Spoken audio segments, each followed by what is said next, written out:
Kali ini gue mau jalan-jalan pakai Polytron Fox 350 ke arah puncak Cisarua. Menurut kalian kuat apa enggak? Karena yang kalian tahu sendiri Polytron Fox 350 itu suka overheat. Kira-kira gimana perjalanan kita kali ini? Ikutin terus.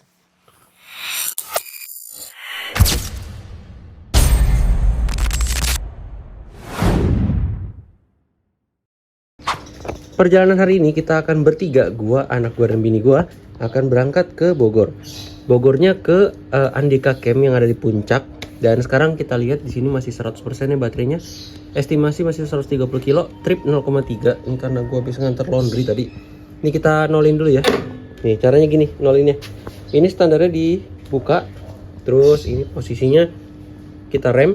Nih ya, di sini ya. Kita rem sambil pencet yang ini nih. Ditahan aja, nanti dia jadi 0,0. Tuh udah ngereset ya. Dia udah ngereset sekarang 0,0. Sekarang kita lihat perjalanan kita ke Bogor. Kemarin gue udah planning juga untuk kita charging pakai fast charging di Polytron sana di Bogor. Oke, nanti kita lihat keseruannya perjalanannya. Ikutin terus.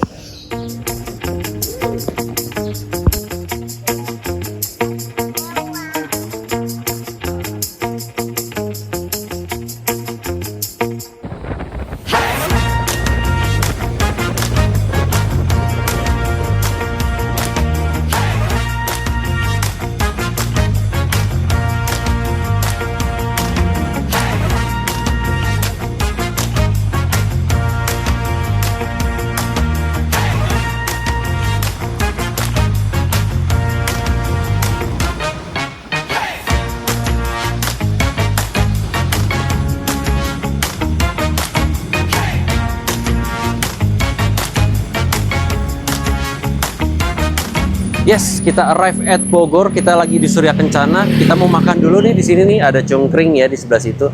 Kita makan cungkring dulu sambil minum es jeruk, kayaknya enak ya. Nih sekarang kondisi baterai ya. Gue kasih lihat kondisi baterai. Kita udah pakai kurang lebih 58 km dari rumah, dari Cipondoh, dan sekarang sisa 33%. Sesuai planning gua, kita nyampe sini tuh di 30-an persen. Dari sini nanti kita lanjut untuk ngecas si Polytron Fox 350 gua ini. Ya, si Polytron Fox 350 gue ini mau gue cas dulu di fast chargingnya Polytron Service Center yang ada di Bogor. Ini nggak jauh dari sini, kurang lebih 5-10 kilo lagi udah nyampe. Oke, kita makan dulu di cungkring. Ini dia cungkring. Cungkring itu perpaduan antara lontong, kikil, dan ini apa sih, tempe gorengan. Enak banget ini. Ini harga berapa tadi? Belum tahu. Nanti gue spill harganya berapa. Ini makanan khas dari Bogor nih teman-teman nih. Kalau pada ke Surya Kencana nih makan kayak gini enak banget ini.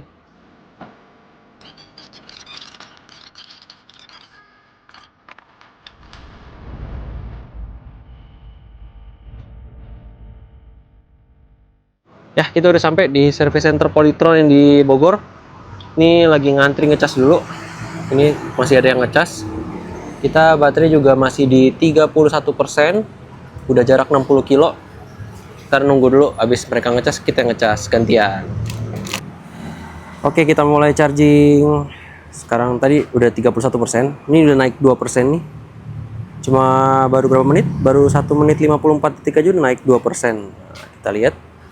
Kita penuhin dulu nih di sini. Ini masih charging posisinya ya. Tadi setelah gua ngantri, sekarang udah ada yang ngantri lagi, jadi cepet banget perpindahannya nih. Banyak banget orangnya yang mau ngecas di Polytron Service Center. Sayangnya ini cuma satu si bootnya ya. Cuma satu boot. Tapi satu boot itu kan bisa buat 2 charging station. Sayangnya cuma punya satu. Kalau misalnya di semua service center ditambahin lagi kayak di daerah Cikupa, itu ada 2 atau 3 gitu kan. Jadi lebih banyak. Lebih enak gitu jadinya untuk fast charging di Polytron Service Center. Menarik gak? Sebenarnya kan lebih menarik jadinya kayak gitu kalau misalnya banyak charging stationnya ya. Dan pasti masukan-masukan dari teman-teman yang udah pada pakai Polytron, dan sekarang makin banyak yang pakai Polytron juga akhirnya ya pasti akan membutuhkan yang namanya fast charging ini teman-teman. Polytron coba tolong didengarkan aspirasi masyarakat Polytron, pengguna Polytron nih. Ditambahkanlah beberapa charging station lagi di setiap service center. Ini udah kurang lebih hampir sejam. Tadi gua ngecas di jam 12.06, sekarang 12.55 dan sekarang udah 95% charging. Coy, gila, cepet banget ya. Ini gue lagi di rumah makan di sebelahnya si Polytron. Ini Polytronnya sebelah sana. Dan gue bisa mantau nih dari sini. Bisa mantau sekarang udah 95% charging. Ih, gile. Enak ya. Ini udah, kita langsung jalan aja deh. Ini udah banyak yang ngantri di sana.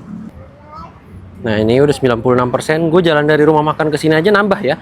Sekarang udah 96% dan kalau udah selesai charging, ini gue tinggal di stop aja. Habis di stop, kita lanjut. Nih, stop. Loading, charging overview segala macam udah dikasih tahu tuh. Durasinya 52 menit, dapat 30% dari 31% jadi 96%. Free cost-nya, mantap. Kita lanjut jalan lagi ke atas.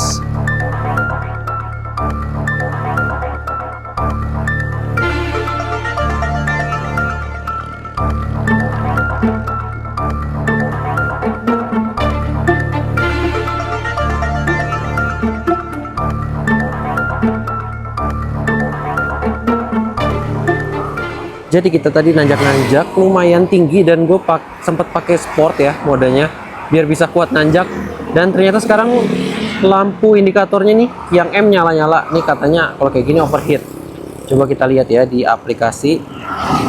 Nih kita bisa lihat di sini nih. Di sini tuh BLDC temperatur 146 derajat.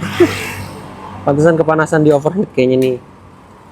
Inverter temperatur 64 derajat, baterai temperatur 43 derajat Celcius. Nah, jadi ini lagi overheat nih sekarang nih. Sebenarnya masih bisa kita ajak jalan dan ternyata gue baru tahu kalau lagi overheat gini dia nggak bisa hill start assist. Jadi hill start assist itu nggak bisa berfungsi nih kalau kayak gini. Nah, ini udah mati ya. Nih, ini udah mati. Kedip-kedip indikatornya. Nih coba gua hill start assist-nya nyala nggak nih? Nah, ini baru HSA-nya nyala nih. Tadi pas lagi dia kedip-kedip, itu HSA-nya nggak nyala sama sekali. Nggak bisa, padahal gue udah rem udah 10 detik, tapi HSA-nya tetap nggak nyala. Baru tahu nih. Ya, kita udah sampai di puncak. Bentar lagi udah mau nyampe puncak Taman Safari ya. Belokan Taman Safari. Karena kita mau naik ke Taman Safari, nanti ke arah Taman Safari. Cuma kita udah nyampe di Cibulan dan sekarang kondisinya motornya tadi agak ngendet-ngendet dan jadi berat banget karena memang indikator overheatnya tuh nyala. Nah, ini indikator overheatnya masih nyala nih. Nih, indikator overheat masih nyala. Tadi pas gue paksain ya, dia jadi ngendet-ngendet gitu tuh. Akhirnya bener-bener nggak ada tenaganya. Jadi memang harusnya kalau misalnya udah overheat kayak gini nih, udah tanda merah kayak gini nih, kedip-kedip. Better kita istirahat dulu deh mending. Kita istirahat dulu lah.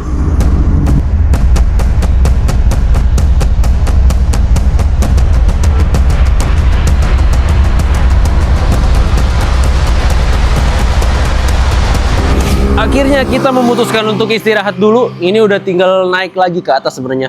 Coba kita istirahat dulu karena motornya ya nggak mau. Jadi indikator overheat itu kalau misalnya dia nyala terus, kedip-kedip terus. Kalau kita paksain terus ya. Kalau kita kan maunya maksain aja terus. Penasaran kan? Sampai benar-benar titik habisnya itu di mana gitu. Dan benar aja. Jadi mesinnya sendiri yang akhirnya melemah. Dan dia yang bikin, dia yang ngontrol lah. Akhirnya si mesinnya itu ngontrol kita untuk berhenti dulu lah. Udah, gue mau berhenti gitu. Jadi mesinnya yang memang pinter ya. Dia yang pinter, dia tahu kapasitasnya.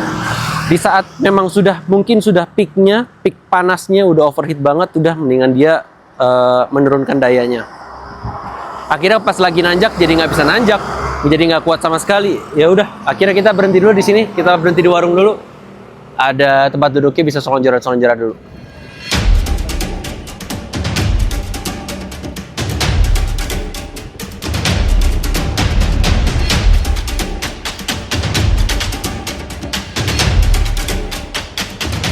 Wahai Polytron, ini motor gua dikit-dikit overheat. Gimana nih? Cuma lihat, ini tanjakannya memang lumayan curam. Cuma dari bawah tadi gua udah istirahat. Setengah jam kurang lebih di bawah. Gue naik ke atas sini bentaran doang, langsung overheat lagi. Overheatnya pas lagi tanjakan, bahaya nih. Udah gitu kalau lagi overheat dia nggak mau tuh yang namanya ngerem. Si HSA-nya nggak ada tuh, hill start assist-nya. Ujung-ujungnya mundur lagi gue, untung gak kejatuh. Tolong nih Polytron, mungkin bisa diperbaikin bagian situnya. Kayaknya gue lihat motor-motor listrik lain nggak ada yang seringkih itu gitu. Ini bener-bener baru bentaran doang udah naik lagi, overheat lagi. Abis overheat, kedip-kedip merahnya tuh. Abis itu mati, kagak bisa jalan. Gimana nih Polytron? Akhirnya kita sampai di ADK Camp dengan si Polytron Fox 350 yang bengek mulu. Nih, nyala mulu nih M-nya nih. Ini apakah semua Polytron Fox 350 kayak gitu atau cuma punya gue doang? Karena ini lumayan nyusahin untuk usernya, para usernya nih. Kalau bawa yang nanjak-nanjak masa dikit-dikit overheat. Atau memang ada masalah di Polytron Fox 350 gua. Coba tolong komen di bawah yang tahu masalahnya di mana. Soalnya ini benar-benar nyusahin deh.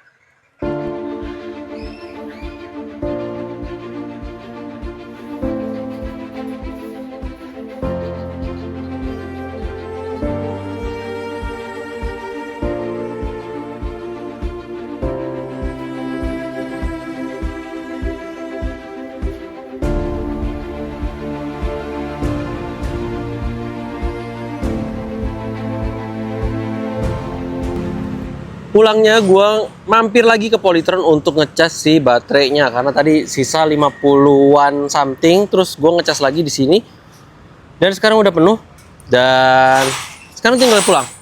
Jadi perjalanan di kali ini itu ada plus dan minusnya. Plusnya apa, minusnya apa? Plusnya itu gue nggak ngeluarin 1% pun untuk ngecas si baterainya karena di sini kemarin gue ngecas di sini sekali sampai full, terus nggak nyampe full. Gue ngecas di sini, terus gue ngecas lagi di hotel, gue ngecas lagi di campsite, dan gue ngecas lagi di sini sekarang. Dan sekarang udah penuh, tinggal pulangnya doang. Minusnya apa? Minusnya ya si dinamonya yang panas itu, yang overheat, itu bikin kesel banget. So, nextnya kita mau kemana lagi nih teman-teman nih ya? Buat yang belum subscribe, di subscribe dari sekarang, di subscribe, di like, dan di komen. Oke, di share juga ke teman-teman kalian. Jangan lupa, oke? See you, bye-bye.